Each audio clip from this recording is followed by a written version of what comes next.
This is a, if you like, a standard research cycle of question or problem or hypothesis, of coming up with a design, of collecting data, of understanding and interpreting data.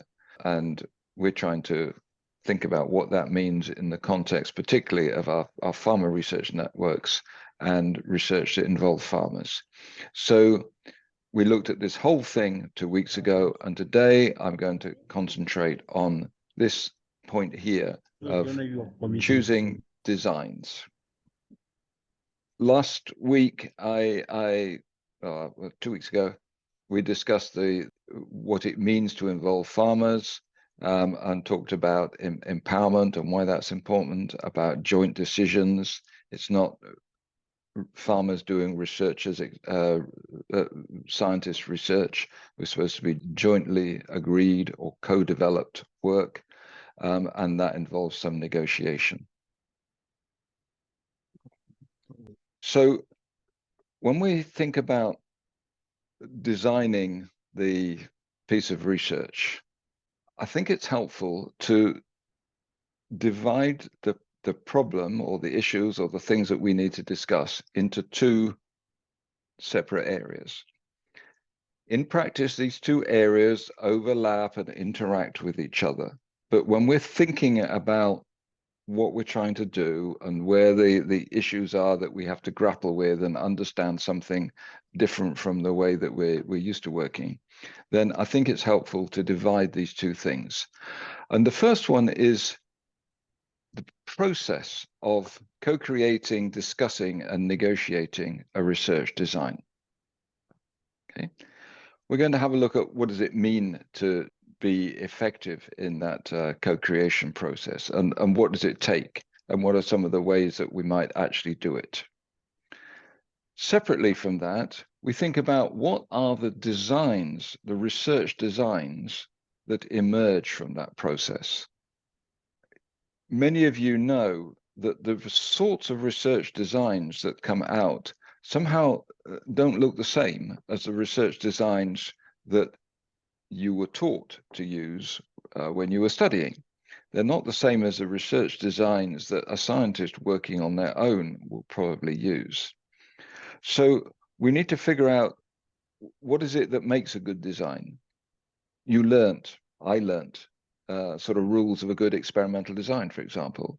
If we change something, or when we now sit down with farmers to design it, the design that emerges is not the sort of design that you find in a book on experimental design. Does that matter?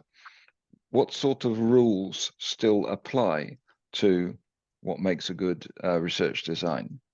Or alternatively, what are some of the consequences of changing some of those rules? So that's the second topic. And I want to try and look at both of those today. I said these two topics interact and influence each other, but for the purpose of trying to focus and get through a lot of ideas and a lot of material in a rather limited time, I want to try and divide the discussion. And we look at topic number one first, and then we'll go on to topic number two. So we're going to start with an example. We'll then have a group discussion about that topic number one, the process of negotiating designs. And then we'll get the feedback on that. I've got a short presentation on some of the key points. And then we'll go into the second part, the sort of technical details of the research design, have a discussion about that, and then again come back, hear what you've been discussing, have a look at the key points that I've already identified, and then wrap it up. So that's the plan for today. All right.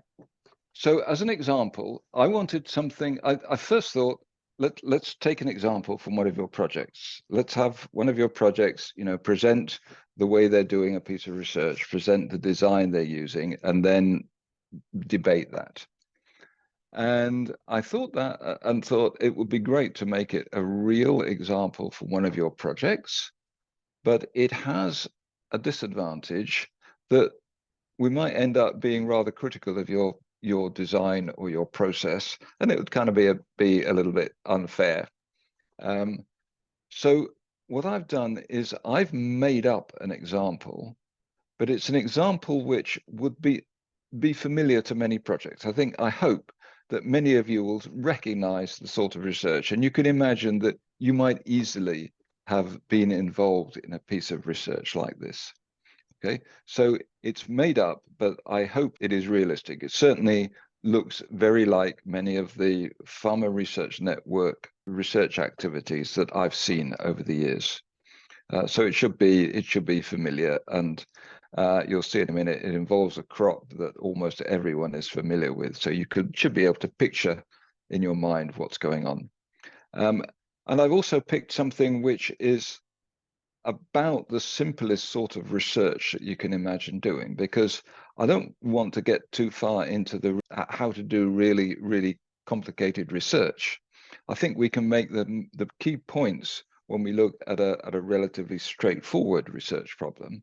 And most of the points which apply to this straightforward problem will also apply to other things. So I've picked an experiment. It's a farmers doing a field experiment. A lot of the research that FRNs are doing involve farmers doing field experiments, small plot experiments in their own fields. But there's plenty of other types of research. I think the key points about how to design research with farmers apply whether we're talking about small plot experiments or something else. Okay, so that's justifying the example. Now here it is. There's a story to tell. Here's the situation. Imagine we have a group of farmers and researchers and a local NGO that have been working together in an FRN for maybe 4 years. And they've done research together using experiments. So that we're not starting from zero. They've done things before. They've done some field experiments on soil management options and also on some post-harvest processing options. So the FRN works with farmer groups. Each group has got about 20 members, and each group has a leader. In the area where this FRN is working, cowpea is widely grown. Farmers know it. It's an important crop, both for the grain it produces, the actual legume grain, and for the leaves, which provide a vegetable. An important point about the cowpea leaves is that they can be harvested. They're ready to eat earlier in the season than most other crops are ready to harvest. So they're an important food source during the hungry period. Farmers have identified one of their problems as the many pests and diseases that occur with cowpea. Researchers noted that there are really only a few local varieties that are grown in this area, and they know that there are plenty of other germplasm that might be appropriate. And so farmers and researchers have agreed that trying some new varieties is a priority. Okay? So we've now got to what they've agreed they're going to do some research on new varieties of cowpea. And the researchers have been going around the research institutes and so on and found 10 candidate varieties to try. The researcher proposed a design for this trial, and the FRN group looked at it and are unhappy with it, and they want to talk about it. Okay, so that's the situation we've got. So we're going to look at that discussion, this talk that the FRN group leader and researcher are going to have. And we've actually got that talk recorded in a video. And before I show you the video, I just want to summarize what they're talking about. Okay, we're going to look at this in detail later on, but just so that you catch it a little bit more from the discussion that's videoed, this is what they're talking about. The researchers have suggested this design, which I've summarized in the columns on the left. They've said, okay, we're going to take 10, what the researchers call good farmers from the group, and the experiment will be done in their fields, and each of those 10 are going to do the same thing, and they're all going to test 10 new varieties. And there will be a farmer's current local variety as an 11th treatment as a control. They should do it on 5 by 5 meter plots. It will be done in the main field which the farmer uses for growing cowpea. There will be 2 replicates of all varieties per farm, because the researcher knows you need to replicate for a good experiment. No manure, no intercropping, so that we're just looking at the cowpea varieties without questions about manuring and interactions with intercropping. To keep everything constant and even, everybody, all these 10 farmers doing the experiment, will plant on the same day, and they will grow those plants until the grain is ready to harvest. So that was the researcher's suggested design, and it's pretty standard. Lots of trials, hundreds probably of trials like that are done all over Africa all the time. And the farmers, who are quite outspoken farmers, actually said, you'll hear them say, actually, that's not quite what we want. First of all, we don't like the idea of just selecting 10. Any of our members might want to join in, and we can't say just some of them can do it. We've got members, and members want to take part in activities. Secondly, we don't all want to plant all 10 of these. We know about some of these new varieties, and there's some that we just don't want to plant. And some people think 10 is too many to plant. Thirdly, they're saying, not sure about this, including the local variety. We know that. It's what we've been growing for years. We don't need to include that in the experiment. We know how it performs. These plots are too big. Can't afford to have 5 by 5. Maximum we can manage is just 2 by 3 meters. Doing it in the main field, well, yeah, but some of us have got bits of land which are less used, and we'd rather use that because, hey, this is perhaps a risky thing. You know, we don't want to risk having low productivity by planting something we don't know. So we might do the experiment on some land which otherwise we wouldn't be cropping.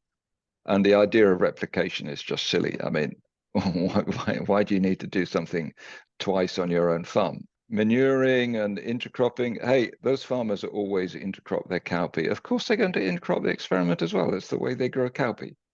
And farmers don't all plant on. They try to plant around the same time. Of course, they plant when it starts raining, but not everybody can plant on the same day, because some are still busy preparing the land, and some have other activities. So no, we can't require everybody to plant on the same day. And lastly, these leaves of the cowpea are important. And if we find that some of these varieties are producing a lot of good leaves, then we're going to be harvesting some of those, because, well, we need the food, and anyway, we want to see what it tastes like. All right, so we've got a researcher's suggestion, and we've got farmers' reaction to it. So what I'm going to do now is play the video of the researchers and farmers having this discussion. Okay, and I want you to watch and take notes so that you can discuss 2 things. First of all, the relationship between the researcher and the FRN group leader. Well, just from the way these 2 are interacting, what do you think about it? And is there anything that needs to change? There's a 3rd character is introduced, Mama Busara, and you're going to try and take that role later. What do you think her role is going to be? So think about that, and we're going to have a discussion of that first question first, and then we'll go on to the design. If you look at those alternative designs, what farmers are suggesting and researchers are suggesting, which elements of design are really important? How much can we deviate from standard designs? What sort of compromises are being made? Okay, so the farmer group leader is Mama Kulima, and she's meeting the researcher, Dr. Sayansi. And of course, this is a role play, it's made up, and you will see Jane Poole there as Dr. Sayansi, and you'll see Shifa there as Mama Kulima. But they have recorded this, and so I'm going to play it now if I can. Thanks for making time to meet with me today. I understand you've been having a discussion with your group members. Hello, Dr. Sayansi, Madam. We are very grateful you came again to talk about the cowpea. Cowpeas are really important to us, and we are very grateful you are bringing us seeds of the new variety. Well, I'm sure the experiment will show you that some of these varieties are much better than what you're currently growing, and we can then discuss how you can get more seeds of them. Have you selected the members who will participate in the experiment? It is actually the experiment that we would like to talk about with you, Doctor. Ah, good. Well, last time I proposed the details, and I think it's all clear. What do you want to talk about? You said we should choose 10 members who will do the trial, but all 20 of our members want to do it. Well, I'm glad you're keen, but we only need data from 10. The rest can learn from that data. But our members like to try things for themselves as well as observe what their neighbors do. And we are a group that likes to do things together. Well, we have a scientific way of choosing how many farmers we need, and we know the right answer is 10 only. Anyway, we don't really have time to plant the trial on 20 farms. But we can plant the trials ourselves. We are used to growing cowpea, Dr. Sciency. I know, but you might not all plant them in the same way, at the same time and with the same spacing. That's very important for the experiment. So some of our members plant cowpea close together and harvest leaves for eating. And other people plant them further apart because they don't want to eat cowpea leaves. Well, we know that harvesting leaves before the grain is ready reduces the amount of grain, so that would spoil the experiment. But our members are interested in both leaves and grains, so they want to find out what the leaves of the new varieties taste like. Okay, well, I think we can solve this later. I hope everything else is acceptable. There are two other things the members want to change, Dr. Sciency. Yes? First, some of our members have seen some of these new varieties before, and they don't like them. So they will not include them in the experiment on their farm. But everybody needs to grow all of the new varieties or the experiment won't work. Why can we not just choose the ones we are interested in? I would like to grow all of them because I have a lot of land. But Mama Mdogo had a very small plot, so she'll just grow the two that you said are very productive. But then we will have more data about some varieties than others. Is that a problem, Dr. Sayansi? Oh, of course. But I know you don't know how we do statistical analysis with the data. Statistical what?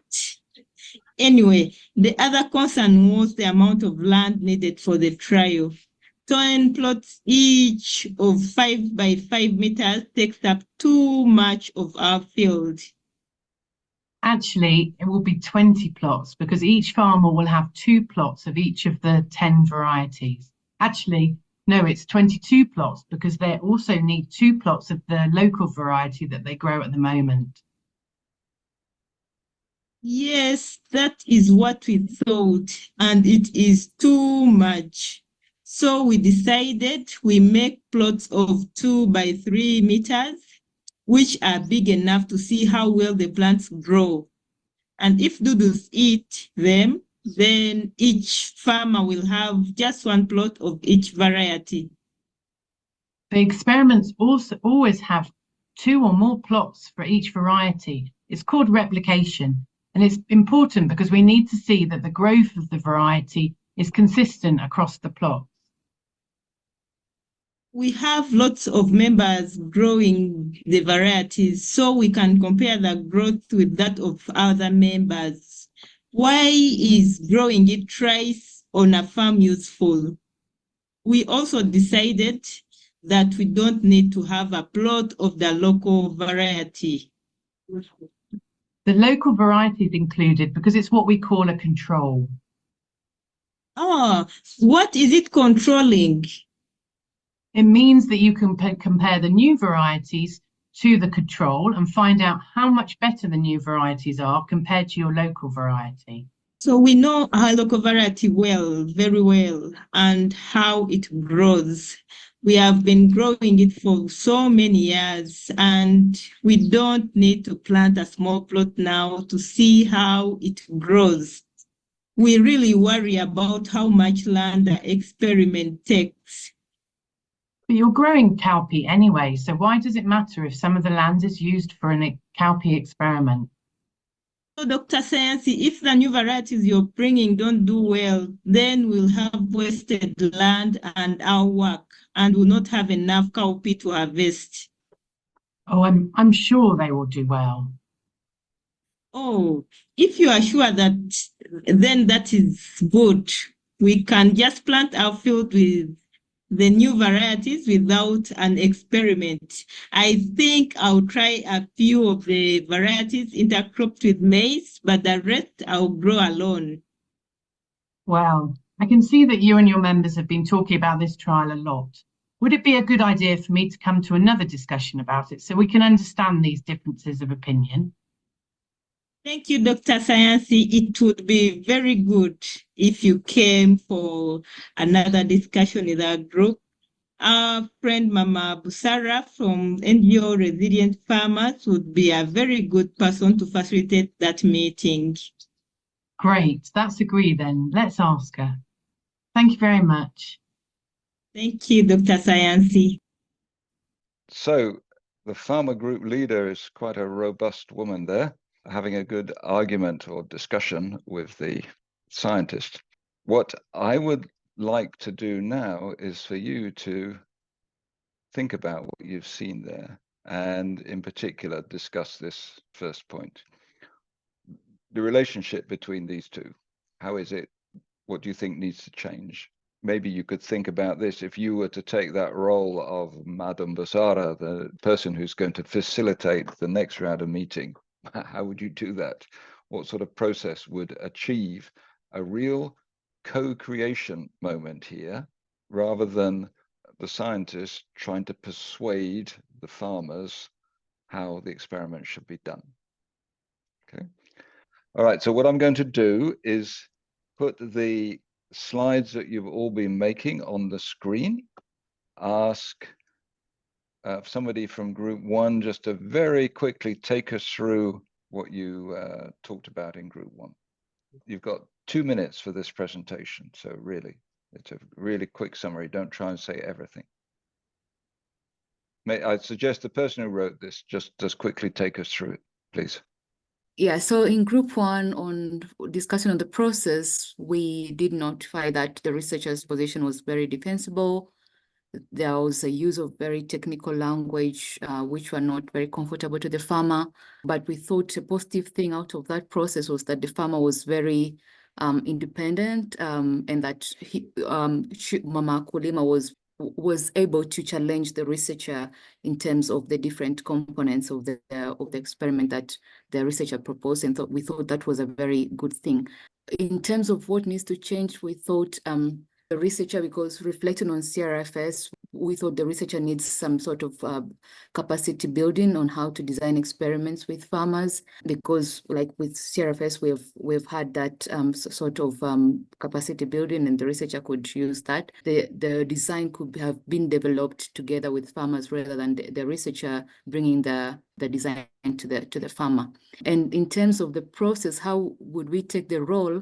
I think there are a lot of plans there, but mainly we thought there was a need to plan for that meeting. The next meeting, just go there empty-handed with the planning. So we need to plan for that meeting as Mama Busara and go with an open mind. And also during the facilitation of the process, at the beginning of that meeting, allow maybe set groups, farmers in groups to discuss, to bring about their inputs with regards to the experiment, and then discuss the researcher's perspective as well, and see how they could incorporate what the researcher was trying to do, what is actually important to them or acceptable to these farmers.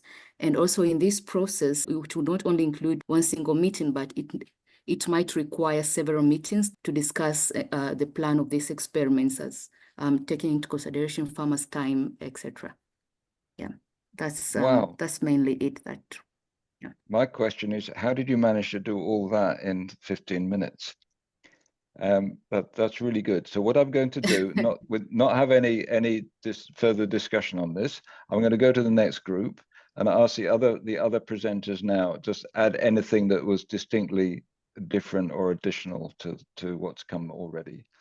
This group, I actually wrote these, and the first point was the researcher seems to have decided what the trial should be like because they think they know what a design should like, but maybe it doesn't have to be like that. And the researcher seems to not understand some of the important sort of dynamics in the community. For example, the fact that people want to do things together, the food system, for example, the fact that cowpea leaves are important, the constraint that farmers feel about the amount of land that can be used for an experiment and so on. The discussion is not in a negotiation. It sort of seems to be rather top-downish, that the researcher sort of expects things to be done their way and doesn't take time to really explain why it has to be done that way. And at the same time, it doesn't really seek to understand farmers' reasons why they want to do it differently.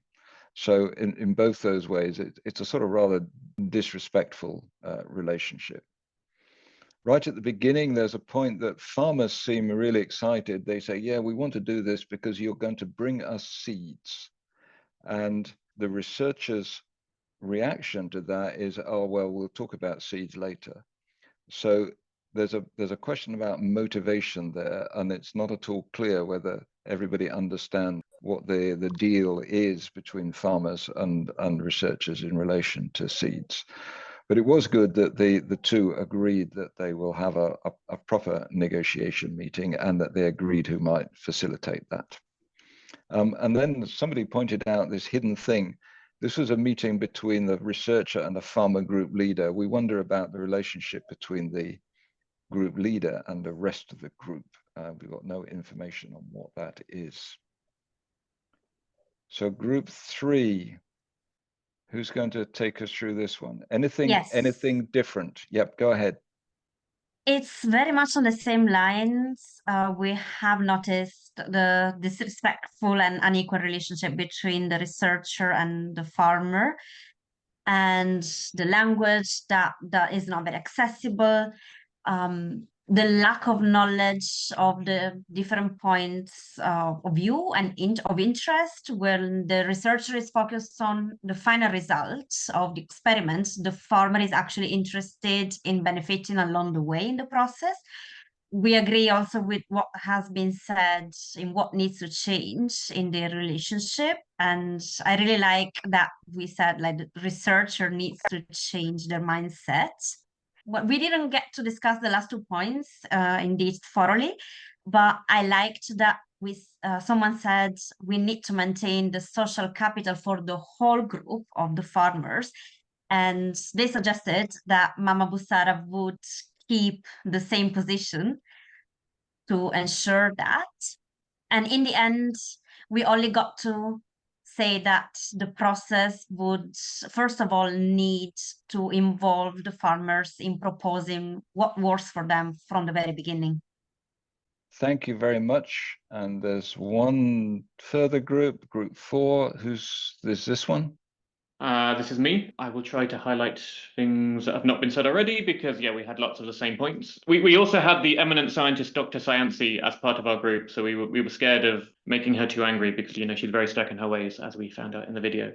But I think there was a couple of interesting points. So there was a nice comment about, at the moment, there's perhaps the perception that there is conflicting needs between the farmers and the researchers, when actually it might just be a case of having different needs, and they need to make sure that there's some way of squaring that circle and making sure that they're both able to achieve their objectives of being able to contribute to the scientific knowledge base, but also for the farmers being able to maintain their livelihood and not giving away all of their land to scientific experimentation. There was also the point that quite a few people said that it was a top-down imposition where the researcher was saying this is what we are doing, and there wasn't the ability for the farmer to feed into that process in terms of the current dynamics of that relationship. The research was basically telling the farmers what to do. And I think as a final point, I think a couple of the other groups mentioned the scientific terminology, but there was also cases where the researcher was just not explaining things and brushing them off and saying, oh, no, we don't explain that later. So as well as thinking what needs to change of simplifying the language, they also need to be able to explain why it is that they are doing certain things rather than assuming the farmers will not be able to understand and saying, no, you don't need to be able to understand that point. I think I'll stop there. Okay. Very nice indeed. Wow, what a lot of points came out. I'm looking at the time and I'm going to change this format of this session completely by not trying to do part 2. So we'll just have a few minutes now when anybody like to add anything or make further comments on what they've heard. There was a really rich, there was a lot of similarities, but there were some new points from every one of those groups. Anybody just want to open their microphone and say anything further? Anything that you think was missed out or an important point that was not picked up by those reports? Not to pressurize anybody, but in our group with Sam, James, actually Matteo came up with an idea about a design that could work. So I know you don't want to go on to the second part, but maybe he wants to share that because we didn't note it down. Okay. Hi, Rick. Yeah. My suggestion was that we could have solved the problem between Dr. Sayansi and Mama Busara by having an experiment, and that can involve an experiment undertaken by farmers as farmer participatory, fully farmer participatory, that is experiment. And Dr. Sayansi could have a local or within the area scientific layout of the experiment where farmers can learn on their plots, but also can go to learn something from the scientific experiment within their locality.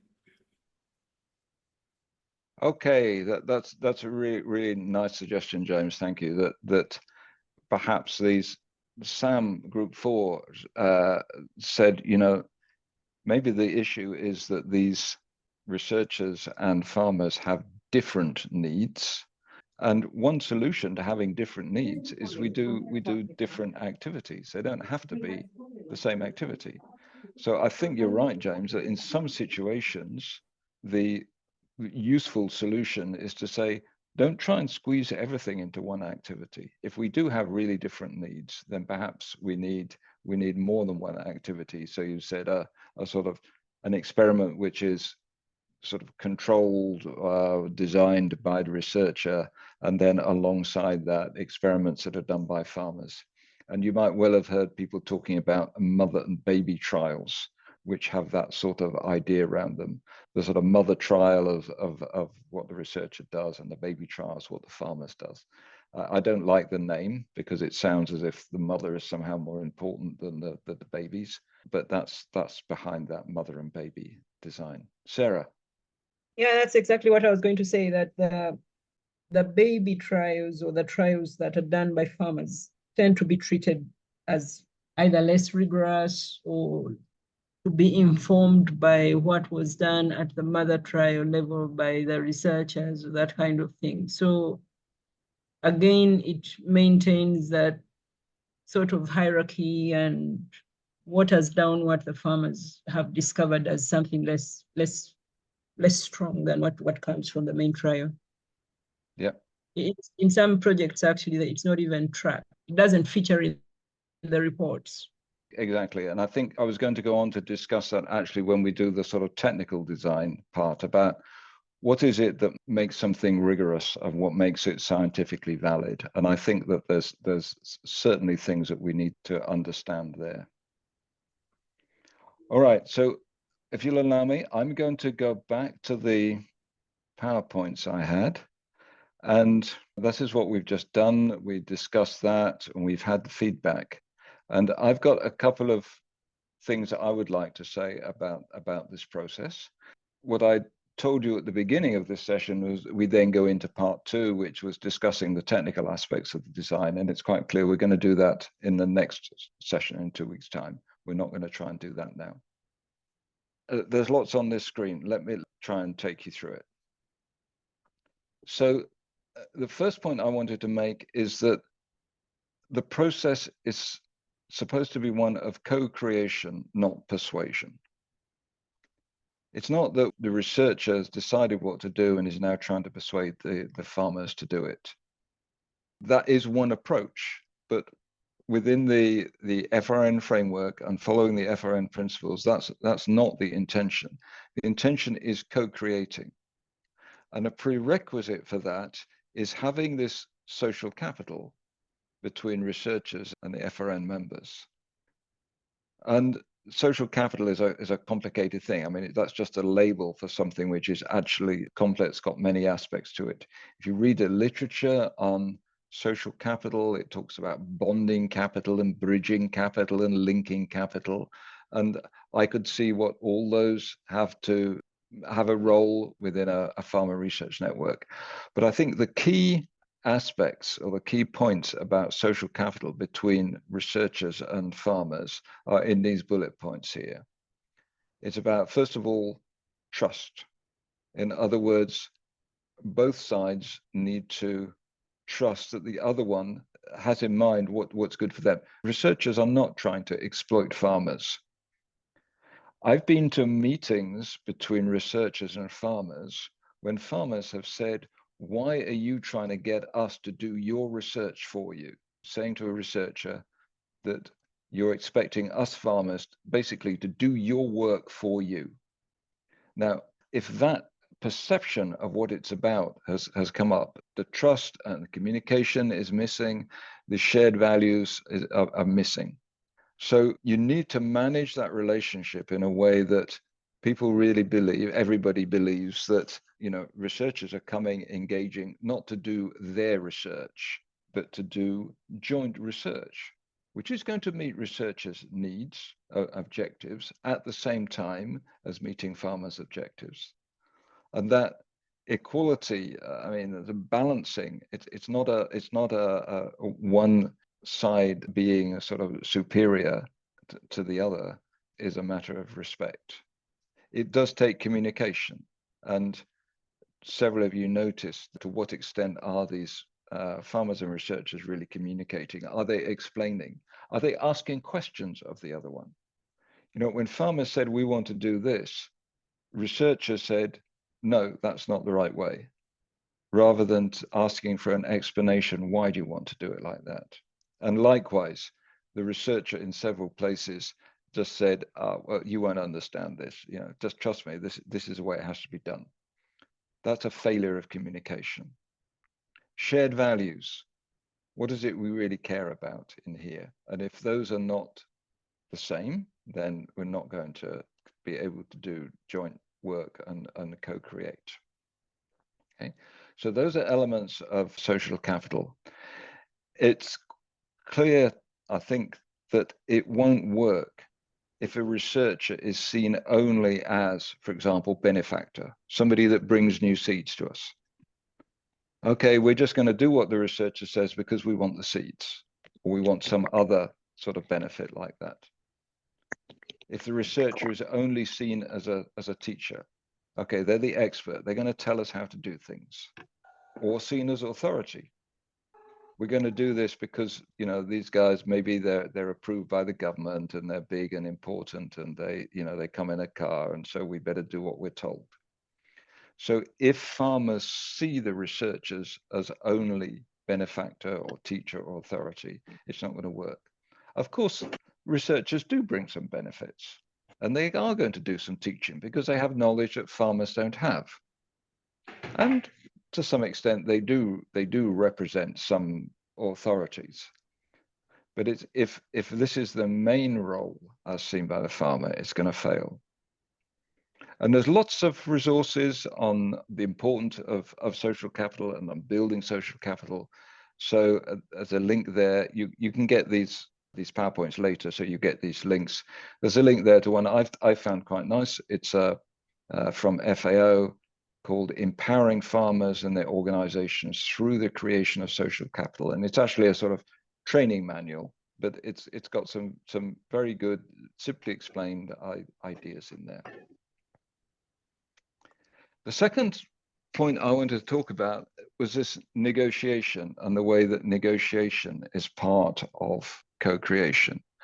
And I think it was Sam said it very nicely, is saying we sort of assume that this is a conflict, but really what we're hearing is people having different needs, and different needs don't necessarily mean that there's a conflict. Maybe we can find a way of meeting everybody's needs, or maybe there's a certain amount of compromising needed, that I need to shift my needs somewhat, and you shift your needs somewhat till we come together. If we don't have complete agreement at the beginning, then there is going to be some negotiation going on there. So I read some stuff about negotiation, and actually this is from somebody who is an eminent peace negotiator, Pekka Haavisto, who's worked in Darfur and South Sudan and Afghanistan and various other rather difficult situations negotiating peace. And he'd said 6 critical points here. And I thought about this and thought, these are all relevant. This problem of negotiating between researchers and farmers is certainly not the same as negotiating between fighters in Somalia and the central government or whatever it is. But I think these are all relevant. The first one there, do your homework. And this is what somebody noticed, that, you know, this researcher seems to be rather ignorant of some of the background to these farms and this farming system and what the problem really is. That makes it impossible for them to do a good job there. So do your homework. And it means homework about farming system and about cowpeas and how farmers use them. But it also means homework about why research designs are the way they are. So in our video, the researcher made some statements about the design has to be like this, which are simply untrue. So that researcher had not done her homework on some of those points. Second one, it takes time. There we are. We've rushed things today, and if you're going to do this, then it does take time. We do have to be very aware of the amount of time that we expect farmers to dedicate to these FRN type activities. I think it's realistic in some cases that you know, there are a few farmers that have the interest and the time who spend put more work, more time into the co-creation and the negotiation, and other members just sort of go along with it. We can't expect everybody to have a lot of time, and it does take time. Third one, listening carefully. So seeking to understand what farmers are really saying, and asking sharp questions. So those sharp questions are the things that get to why are you saying that? What's behind it? Using familiar examples. We heard at the beginning that this FRN and researcher have worked together before. They've done experiments before. So referencing things that they've done before can help put things in context and explain, last time we did it like this, and was that okay? Last time we did it like this, but now this one is different because, and so on. And finally, proposing solutions. Okay, so there are notes on all those things. And the other source I found useful is this one about communicating feedback. And this comes from the sort of management literature. You know, how do you, if you're giving feedback to a staff member or a colleague or somebody you're working with, and you want it to be a sort of positive, even though you don't want to come across as critical or hard-nosed. And it's just a little, this hand thing with these different items of things to think about is quite widely used. You find it in management books very often. And it says, all right, okay, contact. That means, okay, we have to get together and talk. The wish is clear expression of what it is we're both looking for. So, and that's where Sam's point about maybe these are things are different. Let's get them on the table rather than assuming that we understand and know what the other party's wish is. Let's be clear and put them both on the table.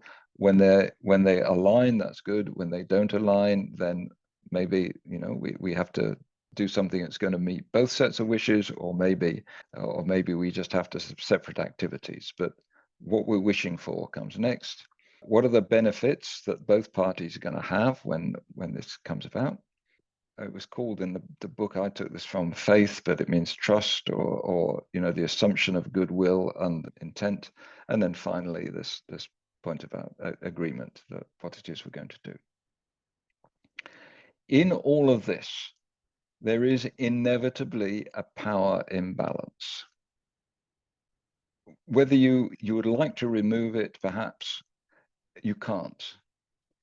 Most of you here are researchers, and inevitably you have sort of power and authority that farmers don't have. You're more educated. You've got funding. You turn up in a vehicle. You've got backing of all sorts of institutes and other expertise. You've got some sort of connection with the government, which allows you to work there, and so on.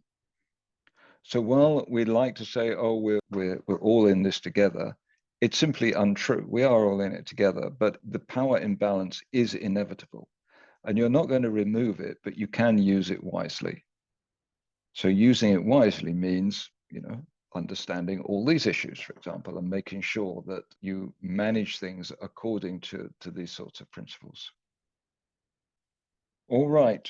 So we've reached the end of our time, and we've got halfway through the session. So that's fine. It means I know what we're going to do in 2 weeks' time. Any questions or comments before we close? So the session in 2 weeks' time will be the second half of this exercise, where we're going to look at this design and say, all right, how can we resolve some of these things, and what are the principles at stake, and how can we come up with what sort of design would meet everybody's needs, and is a researcher right to insist on certain things? So that's what we're going to do next time. Yes. I'm just wondering if there's a way within the FRN setup that farmers can train us or inform us. Is there a way to build that within the FRN setup? Okay, maybe. I think we could turn it around and say, okay, you as researchers have some powers that farmers don't have. Use those for the common good. The power imbalance isn't a problem unless it becomes sort of exploitative in some way. If you're using the power that you have for what is agreed to be the common good, then having that power is useful. Can I add something? This is Yes, Hillary. please. Go ahead, Hillary. Yeah, I think there is generally a mindset with the farmers that researchers know. And now that we are discovering that it doesn't work that way, we researchers must make deliberate effort to empower the farmers to know that there is something they know that we don't know, and we can work it out together. So it should come from our side always deliberately to empower them to know that we are not gods in quotes of science, but there's a lot to learn from them, and there's something they can do to help us understand their contexts. Yeah, very good point. And that came up a little bit in that role play, didn't it? Where the researcher said, "Oh, I'm sure they'll do well," and the farmer said, "Oh, great! If you're sure they'll do well, then we don't need the experiment. We're just going to plant them." Yeah. So I think it's also the scientists being sort of realistic about what they know and what they don't know. So if we take that case, the example today, the researchers do know some things about those varieties, but they don't know everything about them, and they don't know in particular how they will perform in those farmer situations and how useful farmers will find them. They don't know that. That's one of the reasons for the experiment. But explaining what they do know about them should be part of the process. So in the ideal experiment, the researchers shouldn't just say, here are 10 new varieties. They should be explaining what they do know about these varieties and what is up to farmers to discover further about them. Okay, anything more? Okay. Yeah. And Rick, I was also thinking like, okay, when we talk about the schools, they talk about, okay, child and a teacher relationship, and that is like actually what we are talking here, the researcher and the farmer. So when there is a conducive kind of a learning environment, I think things will go well. Sometimes it begins with the environment not being conducive. Then you begin seeing the imbalance, you begin seeing the power, instead of actually seeing what is helpful. So I think maybe in the future, as we negotiate, as we relate, there should be a way of managing the environment so that it is conducive enough for the purpose of understanding one another. Thank you. Nora, could you just say what do you think makes a conducive environment? Okay, one of the things I think makes the conducive environment is, you know, when the researcher is coming down and there is a sort of a research to be conducted, there should be a way of a farmer really getting closer to the researcher by, first of all, you understanding one another. Maybe that's where we are talking about listening carefully, because sometimes people need to be listened to. You may be talking to me and my mind is somewhere very far away. So by the time you start discussing these meters by these meters, actually my mind is not already there. So maybe by making, first of all, my mind or my thinking come closer to yours, so that when we begin to negotiate, to discuss, already the environment is favorable and I am in it also, and the researcher is also in it. Okay, that's helpful, thanks. All right, if nobody else has anything they'd like to add now, then we'll wrap it up there. In 2 weeks' time, we'll continue. We'll probably look at the recording again just to remind everyone where we are, and then we'll talk about some of the more technical sides of this experiment and see how we might resolve the differences that have come up. Thank you very much for joining.